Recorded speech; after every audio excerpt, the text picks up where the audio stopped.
भाइयों बहनों नमस्कार। मैं इरफान। मैं आज आपके साथ हूँ भी और नहीं भी।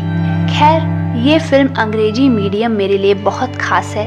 सचमुच यकीन मानिए मेरी दिली ख्वाहिश थी कि इस फिल्म को उतने ही प्यार से प्रमोट करूं जितने प्यार से हम लोगों ने इसे बनाया है। लेकिन मेरे शरीर के अंदर कुछ अनवांटेड मेहमान बैठे हुए हैं, उनसे वार्तालाप चल रहा है। देखते हैं किस करवट ऊँट बैठता है। जैसा भी होगा आपको इत्तिला कर दी जाएगी। वो कहावत है ना, जब जीवन आपको नींबू थमाता है तो शिकंजी बनाएं। मतलब जब भी जीवन में मुश्किलें आए तो उनका भी लाभ उठाएं। बोलने में अच्छा लगता है ना, पर सच में जिंदगी जब आपके हाथों में नींबू थमाती है ना तो शिकंजी बनाना बहुत मुश्किल हो जाता है। लेकिन आपके पास पॉजिटिव रहने के अलावा और चॉइस भी क्या है।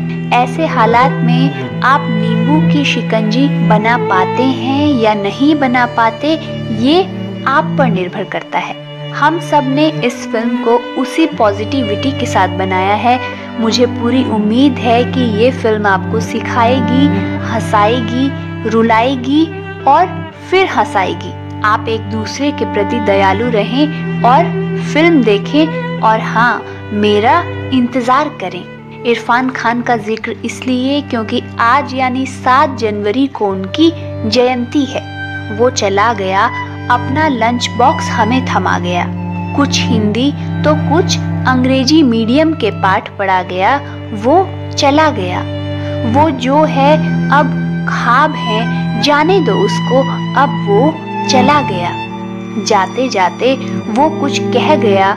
कह रहा था कि अम्मी जान खुद मुझे लेने आई हैं। खबर तो कुछ यूं मिली थी कि शायद धरती से कोई उल्का पिंड टकराने वाला है। क्या पता था कि धरती का एक सितारा आसमान में चला जाएगा। कहते हैं आंखों से देखा हुआ और कानों से सुना अक्सर सच होता है। फिर भी ये दिल इस आंखों देखी हकीकत को मानने को राजी ही नहीं होता। रंगमंच का बादशाह इरफान खान इस खुदगर्ज दुनिया को हमेशा हमेशा के लिए अलविदा कह गया और बदले में छोड़ गया अपनी उस्तादी। उस्ताद था वो रंगमंच का, उस्ताद था वो अदाकारी का। वो इरफान जिसे कभी कल की फिक्र नहीं हुई, वो महज आज और अभी की जिंदगी जीने की ख्वाहिश रखता था। आपको बता दें कि अपनी माँ के इंतकाल के 4 दिन बाद ही इरफान खान भी इस दुनिया से रुखसत हो गए थे और अब उनकी माँ और उनका बेटा दोनों रूहानी दुनिया में चैन से गुफ्तगू कर रहे होंगे। इस ज़मीन पर जब उनकी नज़र जाती होगी तो उनकी आंखें भी नम होती होंगी। वहीं माँ को फक्र होता होगा, फक्र हो रहा होगा कि मेरी कोख ने एक ऐसे बेटे को जन्म दिया जिसकी मौत के गम से आज भी उसके प्रशंसक उबर नहीं पाए हैं। इतनी मोहब्बत हर किसी को मयस्सर नहीं होती। इरफान आखिरी समय में अपनी पत्नी से अपनी माँ के बारे में बात करने लगे थे। बताया जाता है कि इरफान खान अपनी पत्नी से अचानक कहने लगे, देखो अम्मा कमरे में ही हैं। इरफान खान का आखिरी संवाद अपनी माँ को संबोधित था। उन्होंने कहा था, अम्मा मैं हार गया। 29 अप्रैल 2020 की उस बेरहम तारीख को मुंबई के एक नामी अस्पताल में जब उन्होंने अपनी अंतिम सांसें ली, तब उनका बेटा बाबिल और उनकी पत्नी सुतापा सहित पूरा परिवार उनके साथ था। 4 दिन पहले ही उनकी मां का साया उनसे छिना था। लॉकडाउन के कारण इरफान खान अपनी मां के अंतिम संस्कार में भी भाग नहीं ले पाए थे और शायद यही दुख उन्हें अंदर ही अंदर कचोट रहा था।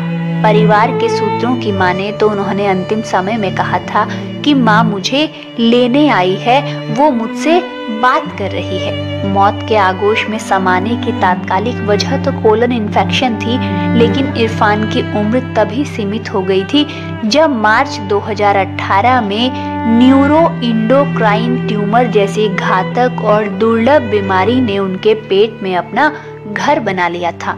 जो हद से ज्यादा पीड़ादायक है। दूसरे कैंसर के मुकाबले ये बहुत तेजी से ग्रो करती है। मरीज को जब तक पता चलता है तब तक वो जानलेवा मुकाम तक पहुंच जाती है। जिंदगी भी बड़े अजब खेल खेलती है। क्रिकेट से बेइंतहा प्यार करने वाले किसी शख्स को रहने के लिए एक ऐसी जगह मिल जाए जिस कमरे की बालकनी से क्रिकेट का मक्का कहे जाने वाले लॉर्ड्स क्रिकेट ग्राउंड का गेट दिखता हो और सामने अपने पसंदीदा खिलाड़ी विवियन रिचर्ड का मुस्कुराता चेहरा। क्रिकेट लवर के लिए इससे बड़ा तोहफा भला क्या हो सकता है। लेकिन स्थितियां बेमजा तब हो जाती हैं जब ये कमरा किसी अस्पताल का हो और आप एक पीड़ादायक दुर्लभ बीमारी की गिरफ्त में हो। इरफान खान के साथ भी ऐसा ही कुछ हुआ। उन्होंने कहा था, मैं जिस अस्पताल में भर्ती हूँ उसमें बालकनी भी है, बाहर का नजारा भी दिखता है। वहीं सड़क के एक तरफ मेरा अस्पताल है और दूसरी ओर लॉर्ड्स स्टेडियम है। सामने पोस्टर पर विवियन रिचर्ड्स का मुस्कुराता चेहरा दिखाई देता है। इरफान ने कहा था, मुझे क्रिकेट बहुत पसंद है, लॉर्ड्स ग्राउंड भी पसंद है, लेकिन मुझे इतना दर्द हो रहा है कि मैं ना तो लॉर्ड्स का लुत्फ उठा पा रहा हूँ और ना ही रिचर्ड की मुस्कान का। इससे बड़ी बेबसी और क्या हो सकती है। इरफान खान के प्रशंसक और लेखक विनीत त्रिपाठी ने बेहद खूबसूरत लाइनें अभिनेता को समर्पित की हैं। उन्होंने लिखा, आसमां में बहारे रौनक का माहौल है, जमीन पर आंसुओं का ही सैलाब है। चला गया एक सितारा तो क्यों ये अंधकार है, लगता है खुदा का ही कोई ये चमत्कार है। इरफान, तेरी कब्र पर मुझसे फातिहा पढ़ा नहीं जाता, तेरी अदाकारी की बातें अब मुझसे सही नहीं जाती, तेरी तकरीरें लतीफ़े अब मुझसे पढ़े नहीं जाते, तेरी मुस्कुराहट अब भी दिल में बसी हुई है इरफान, तेरी नजरों का जलवा अब भी बरकरार है इरफान। कहीं तो नजर आ कि तुझे एक बार तो देख सकूं, फलक पर निगाह लगा बहुत थक गया हूँ इरफान, फलक पर निगाह लगा बहुत थक गया हूँ इरफान। शुक्रिया।